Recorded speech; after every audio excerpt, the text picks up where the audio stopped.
कोई तुमसे कहे महिला को रुद्राक्ष नहीं पहनना चाहिए, उससे पूछ लेना कहाँ लिखा। कोई तुमसे कहे महिला को शंकर की आराधना नहीं करना चाहिए, उससे पूछ लेना कहाँ लिखा। क्योंकि शिव महापुराण में एक एक चीज लिखी है कि माता हो, मनुष्य हो, गंधर्व हो, किन्नर हो, अप्सरा हो, गंधर्व हो, चाहे पशु हो, पक्षी हो, नाग हो, कोई भी हो, पितर हो, सबको शंकर भगवान के पूजन का अधिकार भगवान शंकर ने दिया है।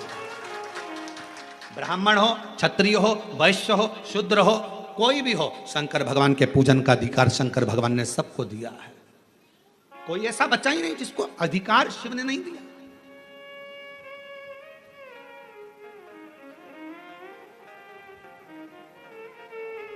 शिव पूजन का अधिकार सबको है, शंकर की भक्ति करने। इसलिए 23 जुलाई को जो भगवान शंकर का ऑनलाइन पूजन होगा शाम को 7 बजे से 8 बजे तक, सबको अधिकार है, सब अपनी पूजन करें, सब भगवत भजन करें, सब भगवत नाम में डूबे। 1 घंटा शाम को 7 बजे से 8 बजे तक अपने पार्थिव शिवलिंग का निर्माण कर कर भगवान की अविरल भक्ति को धारण करो कि मेरे घर में मेरा कुबेरेश्वर महादेव आया है, मेरा शिव आएगा। सबको अधिकार। हम दूसरे का दोष क्यों देखें, हम दूसरे के भावों को क्यों, गलत विचारों को क्यों। राजा अम्बरीश की बेटी थी श्रीमती, जो अपने पिता के बतलाए मार्ग पर चलती थी, पिता के अनुकूल रहती थी। कभी पिताजी ने यह नहीं कहा कि तुझे भजन करना पड़ेगा, कभी पिताजी ने यह नहीं कहा कि तुझे कीर्तन करना पड़ेगा। 2 तरह की बाथरूम होती है, जो बाथरूम बनती है जिसमें अपन लोग स्नान करते हैं, 2 तरह की होती है। वॉशरूम 2 तरह का होता है। एक वॉशरूम में नहाते से ही पानी पूरा की पूरा नाली में चला जाता है, और दूसरी वॉशरूम ऐसी रहती है उसमें नहाने के बाद पानी भरा जाता है। भराने के बाद उसको वाइपर से निकालो, झाड़ू से निकालो, झाड़ो, तब जाकर झाड़ झाड़ झाड़ झाड़ तब जाकर वो पाइप में जाता है, तब जाकर वो पानी बाहर निकलता। बोलो सही है कि गलत है? एक वॉशरूम बनी जिसमें नहाते से ही पानी गटर में चले गया, नाली में चले गया, पाइप में चले गया, और दूसरी वॉशरूम जिसमें से पाइप में, और ऐसा नहीं कईयों के घर में होगी, रोज नहाने के बाद झाड़ू से निकालना पड़ता है, पानी को निकालना पड़ता है। अब 2 तरह की वॉशरूम बनी है, एक का पानी अपने आप जा रहा है और एक का पानी झाड़ू से झाड़ कर ले जाना पड़ रहा है। उसी तरह 2 तरह के मनुष्य होते हैं। एक जन्म लेने के बाद उसका मन भगवान की भक्ति में लग जाता है, और दूसरा मनुष्य ऐसा होता है जिसको झाड़ झाड़ कर ले जाना, चलो तो कथा में, चलो तो मंदिर, चलो तो भजन में, चलो तो झाड़ झाड़ कर ले जाना पड़ता है। पर कितना भी ले जाओ, थोड़ा देर झाड़ोगे फिर वो पानी वहीं की वहीं बाथरूम में फिर अड़ गया, फिर फंस गया, फिर निकालो झाड़ू से। ऐसे 2 तरह के लोग हैं। एक का मन सीधे कथा सुनी और मन लग गया, पशुपति व्रत करूंगी मम्मी। एक का मन लग गया, मैं मंदिर जाना चालू करूंगा, मुझे मंदिर जाना है, मन लग गया, शिव जी का श्रृंगार करूंगा। एक का मन अपने आप लग जाता है और दूसरे का मन लगाना पड़ता है, चल चल चल चल। समझ लेना बाथरूम का पाइप गड़बड़ नहीं है, पाइप तो अच्छा है पर ढाल ठीक नहीं है। ये जब पैदा हुआ ना, इसका ढाल ठीक नहीं है, ये ढाल गड़बड़ हो गया, संस्कार नहीं मिल पाए श्रेष्ठ, इसका ढाल ठीक जाने।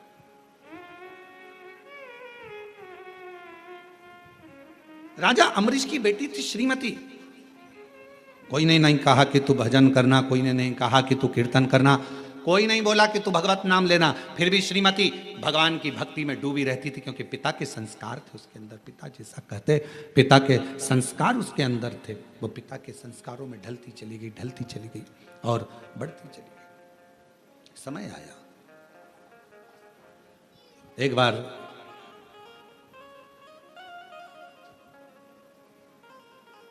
देवऋषि नारद और देवऋषि नारद के भांजे पर्वत मुनि दोनों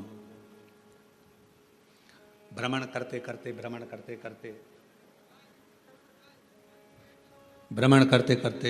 राजा अम्बरीश के यहां पहुंच गए। और राजा अम्बरीश के यहां पहुंचे, राजा अम्बरीश के घर पर जब पहुंचे, बैठे,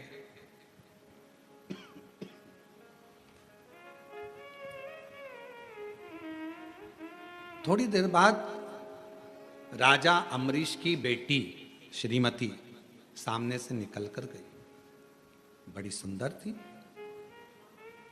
बड़ी अलौकिक छटा थी उसकी। अभी आपको कहा कि ये स्पीकर नहीं चल रहे रे, ये दोनों, बड़ी अलौकिक छटा थी उसकी। अभी आपको कहा कि भजन का जो बल होता है भजन का जो क्रम होता है, भजन का जो स्मरण होता है, वह अपने आप में सुंदरता सुंदरता देता चले जाता है अपने आप। और फिर वही बात है, ये चमक ये दमक फुलवन में महक सब कुछ सरकार तुम्हीं से। ये उसकी चमक से हम चमक रहे हैं, उसकी चमक से।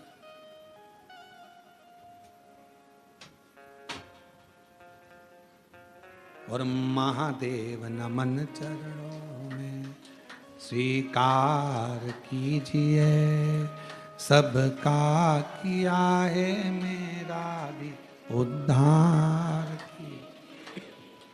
उद्धार कीजिए।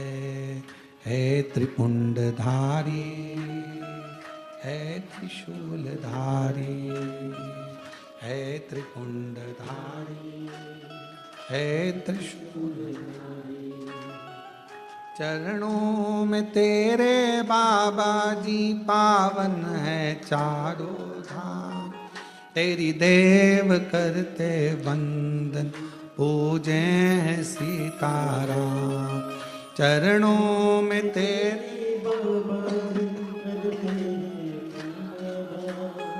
तेरी देव करते वंदना पूजे हैं सीताराम।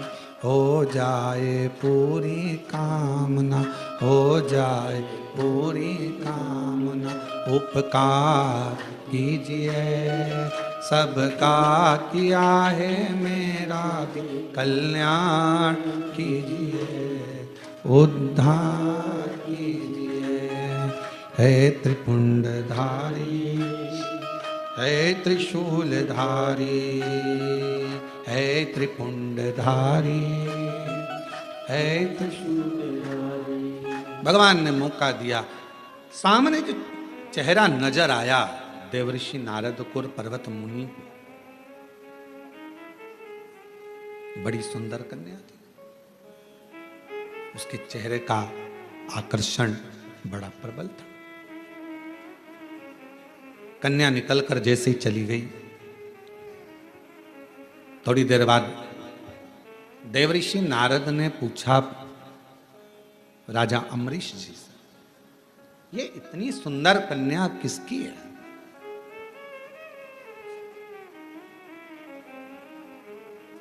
इतनी सुंदर कन्या ये है किसकी? कहा, महाराज ये मेरी पुत्री है, मेरी बेटी है। मेरी पुत्री, ये मेरी बेटी है, मेरी पुत्री है। ठीक है। अब जैसे ही सुना कि ये मेरी पुत्री है, ये मेरी बेटी है, नारद जी ने, पर्वत मुनि ने, दोनों ने सुन लिया कि ये राजा अम्बरीश की बेटी है, राजा अम्बरीश की पुत्री है, सुन लिया।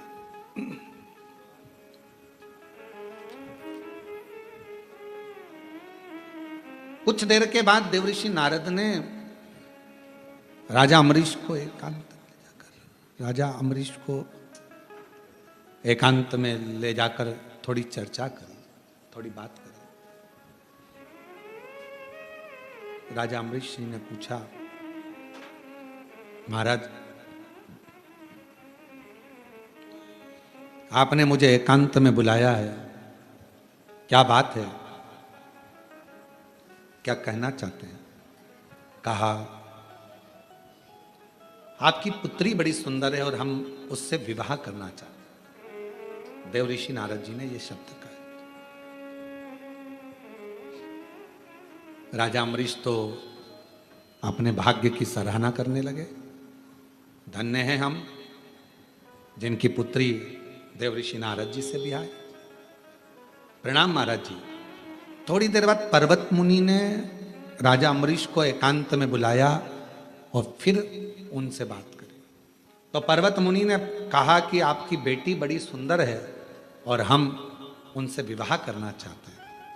अब राजा अम्बरीश के पास में नारद जी भी बेटी से विवाह करने को कह रहे हैं, पर्वत मुनि भी विवाह करने को बोल रहे हैं। महाराज जी आपके साथ मेरी बेटी का विवाह हो, इससे बढ़कर मुझे क्या चाहिए? राजा अम्बरीश ने कहा। ये कथा बहुत सीख देती है महाराज, थोड़ा सावधानी रखकर अगर इस कथा का स्मरण करेंगे। लिंग पुराण की ये कथा है, बड़ी सुंदर है महाराज। लिंग पुराण का यह पवित्र चरित्र है। और लिंग पुराण के अध्याय नंबर 5 में पृष्ठ संख्या 586 में आप इसको पढ़ सकते हैं।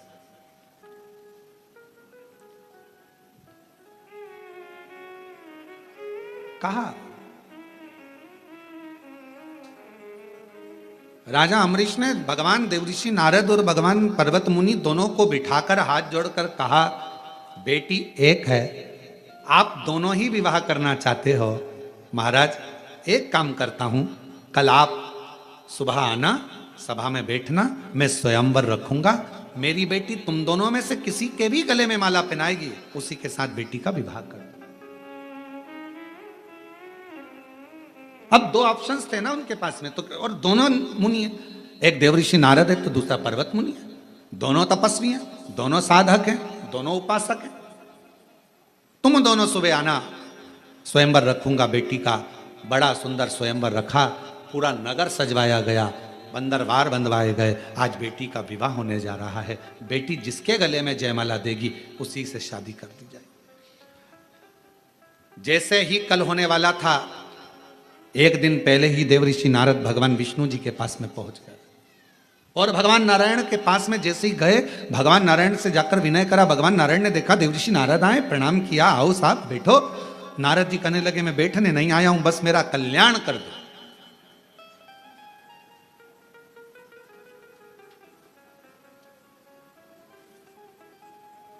मेरा कल्याण कर दो, इतना ही चाहता हूं।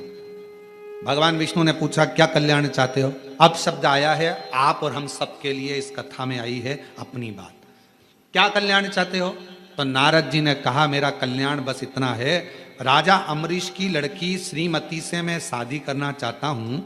आप इतनी कृपा कर दो कि पर्वत मुनि है ना, उसका मुख बंदर का बना दो।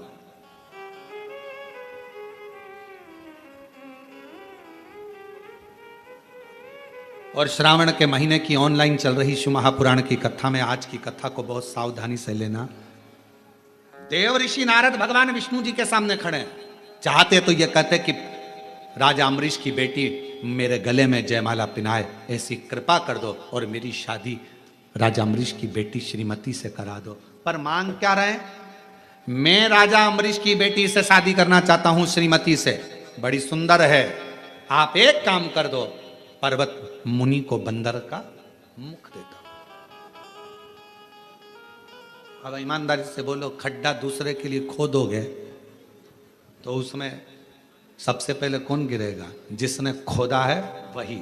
आप दूसरे के लिए गलत मांगोगे तो आपका ही बुरा होना है। आप जितना दूसरे के लिए गलत सोचोगे, गलत विचार करोगे, गलत धारणा बनाओगे, गलत बात लेकर आओगे। कई लोग दिन भर बैठकर अंदर अंदर उड़ते रहते हैं, बताओ बताओ कितनी आगे बढ़ गई, कितनी फैक्ट्री, कितनी दुकान, इसके तो बच्चे भी इसके कहने में चलते हैं। दिन भर कोसे, इसके यहाँ ऐसा हो जाए, इसका ऐसा हो जाए, इसका वैसा हो जाए। और मालूम पड़े उतना जितना दूसरे को कोसती है, उतना ही बुरा खुद का होते चले जाता है और वो और उन्नति करती चली जाती है, वो और आगे बढ़ रहा है। जिसके लिए तुम गलत सोच रहे हो, जिसके लिए तुम गलत विचार कर रहे हो, वो और आगे बढ़ते चले जा रहा है और आगे चलते चली जा रही है, उसका और भला होते चले जा रहा है। तुम जितना जितना कोसोगे व्यक्ति उतना। अब यहाँ लिंग पुराण का ये चरित्र कह रहा है, देवऋषि नारद का राजा अम्बरीश का चरित्र कह रहा है। भगवान विष्णु के सामने खड़े थे, नारायण के सामने खड़े थे, चाहते तो दुनिया का सारा ठाट मांग सकते थे।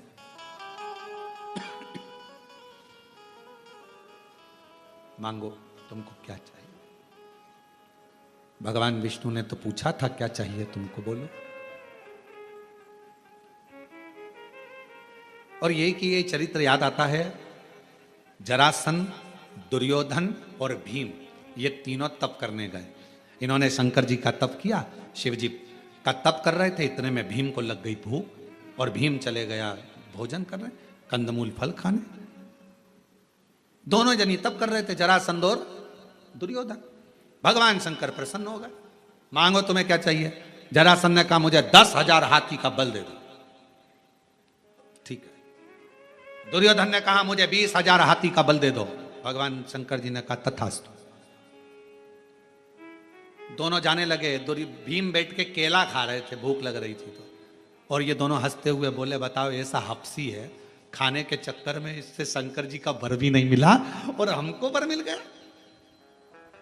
ऐसा भूखमरा, ऐसा हपसी शब्द का संबोधन जब गालियों से करा गया, ऐसा ऐसा संबोधन करा गया, सुनकर क्रोध आ गया। कभी कभी किसी के शब्द आपके हृदय में चोट करते हैं तो जीने की कला भी सिखा देते हैं, आगे बढ़ने की कला भी सिखा देते हैं।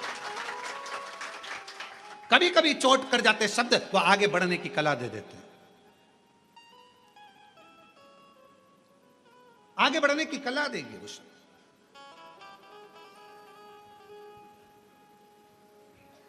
भीम गए, तप करने बैठ गए। अब की बार भीम ने सोचा मैं शंकर जी का तप ही नहीं करूंगा, मैं पार्वती जी का करूंगा।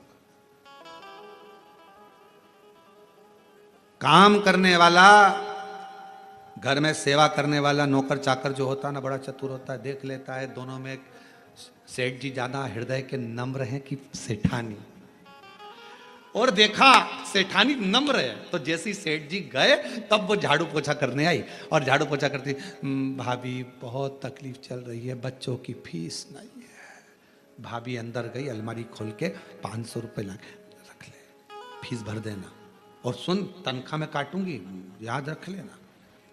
अब कोई भाभी तनख्वाह में काट रही क्या, दे दिया। नम्रता।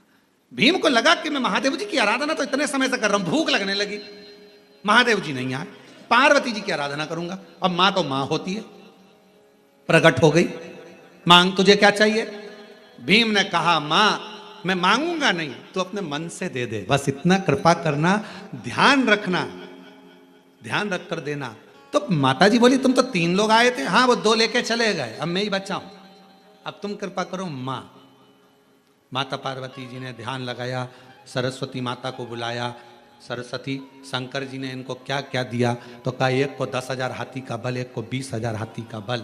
पार्वती जी बोली मैं तुझे 40,000 हाथी का बल देती हूं। 40,000 हाथी का बल। भीम कहता नहीं चाहिए, ये कोई फालतू की बात, मेरे को नहीं चाहिए। तो फिर 100,000 हाथी का बल नहीं चाहिए, मुझे तो वो दो मां जो मेरे दिल में है, बाकी का कुछ मत दो। सरस्वती माता को फिर बुलाया। पार्वती जी ने कहा इसके हृदय में क्या चल रहा है बताओ। तब सरस्वती ने कहा, तो पार्वती जी ने कहा ठीक है, हे भीम मैं तुझे वर देती हूं, जरासंध और दुर्योधन मरेंगे तो तेरे ही हाथ से मरेंगे, बस अब कुछ नहीं चाहिए, अब कुछ नहीं चाहिए। वो 20,000 40,000 हाथी का बल लेकर करूं क्या, अब मारना तो इन दोनों को। क्यों? क्योंकि एक ने मुझे खबड्डा कहा, एक ने मुझे हपसी कहा, एक ने मुझे गाली दी। जब अपशब्द कहा है तो उस गाली का जवाब देने का बल तो मुझे दीजिए, मुझे दीजिए। भगवान शंकर से जाकर जल चढ़ाते समय एक प्रार्थना जरूर करा करो, बाबा मुझे ऐसा बना देना कि दुनिया के लोग जो मुझे आड़ा टेढ़ा कहते हैं ना, उन सबका मुख चुप हो जाए, ऐसी करुणा। जो लोग मुझे आड़ा टेढ़ा कहते हैं, अपशब्द कहते हैं, गाली देते हैं, ताना देते हैं, कहते हैं ये जिंदगी में कुछ नहीं कर सकता, ये कुछ नहीं कर सकता, ये तो केवल एक लोटा लेकर बस योर वाले महाराज के कहने पर मंदिर मंदिर जाता फिर रही, मंदिर मंदिर जाती फिर रही, उसका जवाब मेरा बाप देगा, मेरा देवादित्य महादेव देगा। मुझे इस लायक बनाना कि इन सबके मुख चुप हो जाए, इन सबके मुख चुप हो जाए।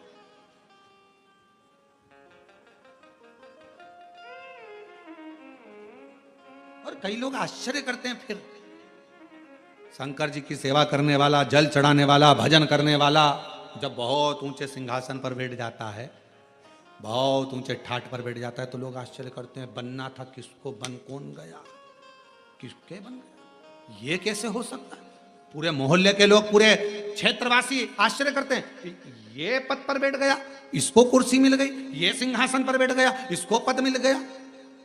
क्यों? उसने या उसके परिवार वालों ने जो शंकर की आराधना करी है, शिव एक ना एक दिन ऐसा जवाब देता है कि एक ना एक दिन मुंह को बंद कर देता है और बिल्कुल शांति से उसका जवाब है। थोड़ा सब्र करना, परंतु थोड़ा इंतजार करना। भीम ने कहा मां बस अब कुछ नहीं चाहिए, तूने वर दे दिया, 40,000 हाथी का बल लेकर करता भी क्या, अगर ये दोनों मेरे हाथ से ना मरते, तूने मुझे वर दे दिया, ये दोनों तेरे हाथ से मरेंगे, इससे ज्यादा कुछ नहीं चाहिए मां, बस हो गया। मांगो तो जरा सोच समझ कर तो मांगो कि मांग क्या रहे हो। हे भगवान मेरे यहाँ 15 साल से औलाद नहीं है, संतान देना भगवान, भगवान औलाद दे देना, भगवान औलाद दे देना, भगवान संतान दे देना। अरे भगवान से कहो प्रभु कृपा करना, तेरा भजन करने वाली, मेरी सेवा करने वाली, बुढ़ापे में मुझे संभालने वाली, अच्छी उच्च बुद्धि वाली, स्वस्थ संतान देना, तेरी कृपा से देना। जैसे मार्कंडे बाबा पर तूने दया करी, ऐसी दया मुझ पर कर देना। औलाद तो मांगो पर साथ में संस्कारित मांगो। औलाद दे दो भगवान, औलाद दे दो। और औलाद आ भी गई और मालूम पड़े बुढ़ापे में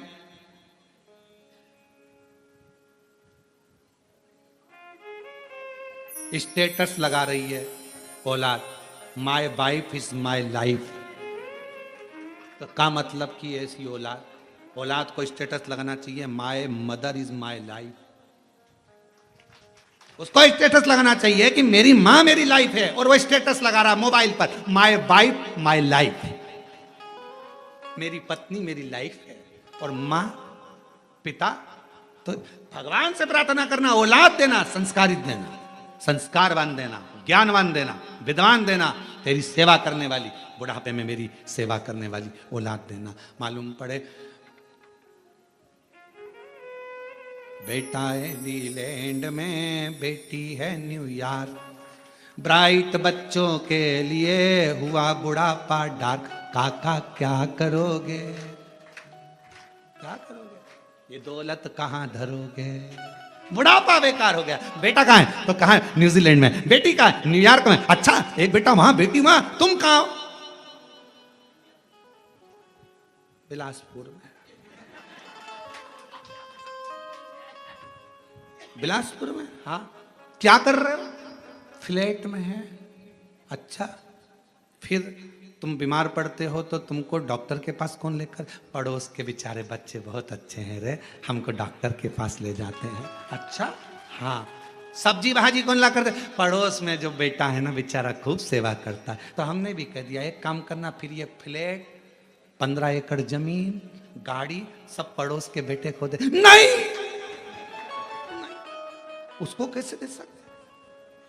बेटा है डीलैंड में, बेटी है न्यूयॉर्क, और ब्राइट बच्चों के लिए हुआ बुढ़ापा डार्क। ओ काका क्या करोगे, ये दौलत कहां धरोगे।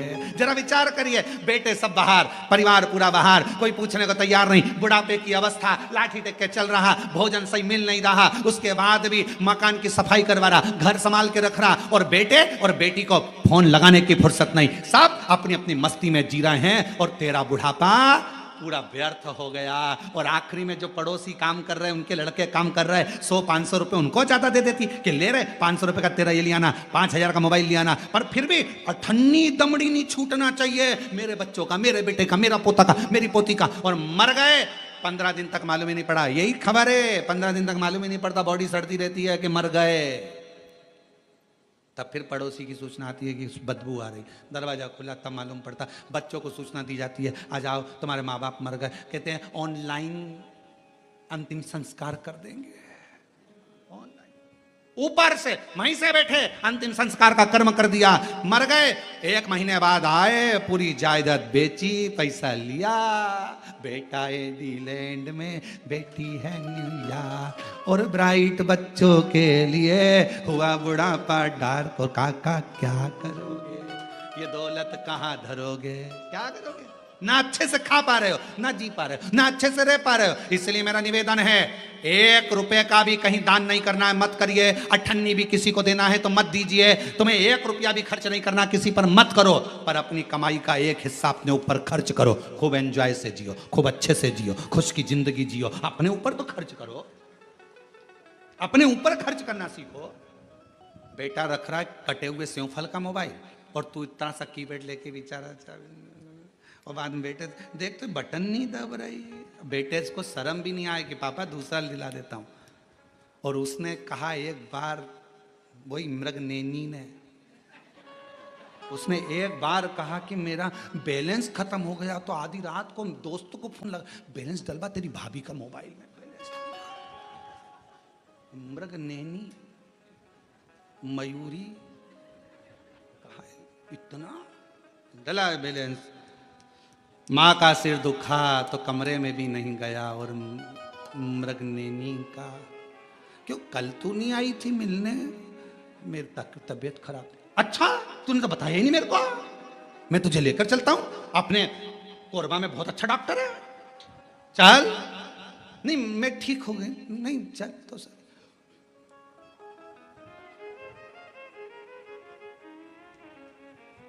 चुल्लू भर पानी, अच्छा कोई ने कहा कि चुल्लू भर पानी में डूब मरो, ये कहावत गलत है। हमने कहा बिल्कुल सही है। जो व्यक्ति कभी भगवत भजन से नहीं जुड़ता वो एक कीड़े की तरह होता है, कीड़ा चुल्लू भर पानी में डूब मरता है। इसमें गलत क्या है? जाने देव ऋषि नारद ने गलती कर दी, वो गलती आप ना करिएगा। भगवान के पास जाना तो कहना औलाद संस्कारित देना, भगवान से मांगना मकान, भगवान मेरा किराए के मकान में रहती हूँ, मेरा घर बनवा दे, मेरा घर बनवा दे। भगवान से मकान मांगना तो कहना मकान मत देना, घर देना। घर का मतलब है जिसमें परिवार के सदस्य रहें, प्रेम रहे, आनंद में रहे। मकान में तो कान लगे होते हैं, केवल निंदा चलती है, अपशब्द चलता है। फ्लैट मत देना, उसकी तनख्वाह जमा कर करके मैं खुद लेट जाती हूँ, क्या करूं ऐसे फ्लैट का। बंगला मत देना, बगल वाले को नहीं मालूम पड़ता पास में कौन रहता है, क्या करूं बंगले का। मुझे मकान नहीं, मुझे घर देना जिसमें मेरा परिवार, मेरे माता पिता, मेरे घर की बहू बेटा, कुटुंब सब अच्छे से रहे, सब में प्रेम बढ़े, सब आनंद में रहें। उस घर के अंदर धन भले 1 रुपया आए पर वो 1 रुपया भी 1 लाख के बराबर हो, सबकी पूर्ति, ऐसा घर दीजिए। हम मांग क्या रहे हैं? यहाँ देवऋषि नारद के सामने भगवान विष्णु थे और भगवान विष्णु ने कहा था मांगो नारद तुम्हें क्या चाहिए। चाहते तो नारद जी कह सकते थे कि मुझे राजा अम्बरीश की बेटी से शादी करना है, आप वर दो कि मुझे राजा अम्बरीश की बेटी से मेरी शादी हो जाए। पर मांगा क्या देवऋषि नारद ने? वर दीजिए पर्वत मुनि का मुख बंदर का कर दीजिए। स्वयं के लिए अच्छा मांग लेते।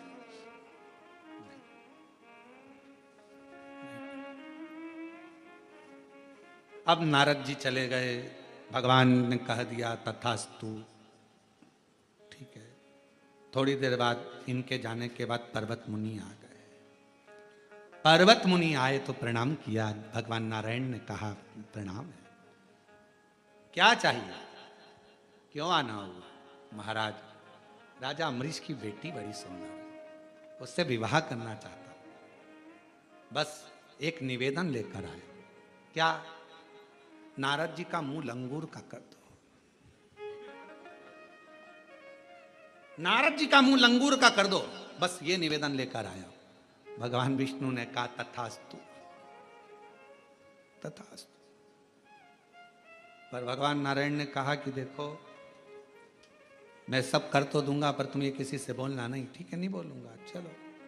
अब पर्वत मुनि को लगा कि मैं श्रीमती से विवाह करूंगा तो नारद जी का मुंह लंगूर का रहेगा, नारद जी को लगा कि मैं पहुंचूंगा तो पर्वत मुनि का मुंह बंदर का रहेगा, और दोनों जाकर बड़े प्रेम से स्वयंवर में बैठ गए। स्वयंवर चालू हुआ, श्रीमती माला लेकर आई। अब श्रीमती तो श्रीमती है,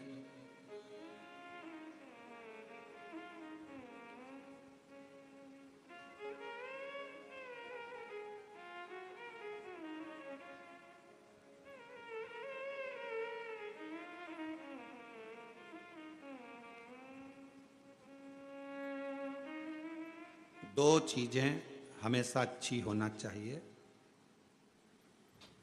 श्रेष्ठ हो। एक मनुष्य की मति और दूसरी घर में श्रीमती। मति ठीक होगी तो घर स्वर्ग है, और श्रीमती ठीक होगी तो घर स्वर्ग है। ये दोनों ठीक होना चाहिए। क्रोध करने वाले, अपशब्द कहने वाली, दिन भर क्लेश करने वाली नहीं। बुद्धि भी मति भी हमेशा क्रोध क्रोध क्रोध क्रोध। जरा सा किसी ने कहा आग बबूला हो गया, किसी ने कुछ कहा जवाब देने में आग बबूला हो गया, थोड़ी थोड़ी देर में गुस्सा आ गया। जरा सी बात में किसी ने कुछ बोला चिड़चिड़ चिड़चिड़ चिड़चिड़ चिड़चिड़ चिड़चिड़ चिड़चिड़, क्रोध क्रोध क्रोध। अरे कोई अच्छे से पूछ रहा है उसका जवाब अच्छे से दीजिए। क्रोध चिड़चिड़पन कैसे आया, क्यों आया, किस लिए आ रहा, विचार कर। जो गुस्से में कहा यदि वही प्रेम से कहा होता तो शायद पूरी दुनिया का नजारा ही बदल गया होता। प्रेम वश बोल, पर कोई कुछ बोला नहीं, गुस्सा आया। किस बात के लिए गुस्सा आ रहा है भाई? किस लिए? क्यों? किस लिए? श्रेष्ठ मति, बुद्धि भगवान से कहना अच्छी रखना भगवान, इस मति को मत बिगड़ने देना, क्योंकि ये मति ही हमें बर्बाद कर देती। ये मति मत बिगड़ने देना, मेरी बुद्धि मत बिगड़ने देना, मेरी बुद्धि को श्रेष्ठ रखना। कहे सुंदर श्रीमती जी का सुंदर स्वयंवर प्रारंभ हुआ।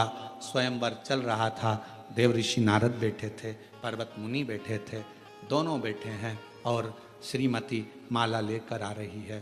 खूब सुंदर है, भगवान की परम भक्त है, राजा अम्बरीश की बेटी है, भगवत भजन में इतनी डूबने वाली है कि वो भगवत की भक्ति में रमती है, इसलिए भगवान भी उसका कल्याण करने का भाव उत्पन्न कर लिया। कल्याण कर माला लेकर चली, देव ऋषि नारद के सामने पहुंची तो देखा तो देव ऋषि नारद का मुख लंगूर का है। पर्वत मुनि के सामने पहुंची तो उसका मुख बंदर का है। चीख कर अंदर की ओर भाग गई। पिता ने पूछा, राजा अम्बरीश ने, पिता रोने लगे, मेरी बेटी की किस्मत में विवाह नहीं लिखा, ना जाने मेरी बेटी को क्या हो गया। क्यों? कई लोग कहते हैं हमारी बेटी का विवाह नहीं हो रहा, हमारी बेटी का विवाह नहीं हो रहा। भगवान शंकर की आराधना भी करती है, जल भी चढ़ाती है, पूजन भी करती है, समय लग रहा है ना, लगने दो, टेंशन मत लो। भगवान ने उसके लिए कुछ अच्छा सोच के रखा होगा, उसकी किस्मत में कुछ बुरा लिखा होगा तो भगवान उसको काट रहा है, थोड़ा समय लगेगा, अच्छा करेगा। थोड़ा समय लग सकता है, लगने दो।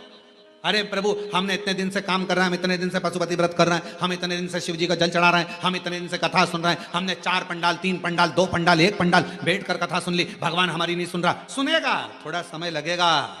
जब तक पूरी फाइल पढ़ नहीं देगा तब तक वो दुख मिटाएगा नहीं, और दुख एक बार मिटा दिया तो दूसरी बार दुख आएगा नहीं, ये निश्चित। थोड़ा समय लगेगा, लगने दो, होगा। हम तो बाबा के भरोसे डमरू वाले की भरोसे चल, काशी वाले के भरोसे चल, सीहोर वाले के भरोसे चलते, हम तो बाबा के भरोसे चलते, हम तो बाबा के भरोसे चलते, हम तो उसके आश्रित। हो समय लगेगा, हो सकता है दुख भारी है, लगने तो समय, कोई बात नहीं, होगा होगा। हमारा काम है एक लोटा जल चढ़ाना, हमारा काम है शिव के मंदिर की सफाई करना, हमारा काम है शिव महापुराण की कथा को श्रवण करना। अगर हम दिल से सुनते रहेंगे कभी तो कृपा करेगा, कभी तो करुणा करेगा। एक रस्सी पत्थर पर बार बार चलती है तो पत्थर पर निशान दे देती है। जिसके घर में रोज शिव महापुराण की कथा चलती है, एक ना एक दिन वो कल्याण कर ही देती है। आप रोज प्रतिदिन शिव महापुराण की कथा 1 बजे से 4 बजे तक श्रावण के महीने में ऑनलाइन श्रवण कर रहे हैं। ये कथा आज विराम हो जाएगी, फिर 21 तारीख से 25 तारीख तक 1 बजे से 4 बजे तक बाबा के कुंवर भंडारी के धाम से ऑनलाइन चालू हो जाएगी। 25 को वो विराम होगी, 30 तारीख को ऑफलाइन जयंती स्टेडियम भिलाई में प्रारंभ हो जाएगी, जो 5 अगस्त तक चलेगी 1 बजे से 4 बजे तक। और कितने प्रसन्न हैं छत्तीसगढ़ के लोग, हमें अगर कथा ऑनलाइन यहां सुनने को मिली है तो हम जयंती स्टेडियम में वहां बैठकर सावन की एक कथा श्रवण करेंगे, पंडाल में बैठकर कथा सुनेंगे श्रावण के महीने की, वो हमको फल मिलेगा। पूरे भिलाई वासियों का, दुर्ग वासियों का, सबका भाग्य है जो पंडाल में बैठकर कथा श्रवण करेंगे। ये भाग्य की सर होगा, थोड़ा समय लगेगा, थोड़ा आप अपना कर्म करिए। मत बुरे कर्म कर बंदे वरना पछताएगा, भगवान की आंखों से तू बच नहीं पाएगा, तू बच नहीं पाएगा। अरे ओ अज्ञानी मत करना नानी, अरे ओ अज्ञानी मत करना, तेरे कर्म का फल भी तू ही पाएगा, जैसा किया तूने तेरे आगे आएगा, मत बुरे करम वरना पछताएगा, भगवान की आंखों से बच नहीं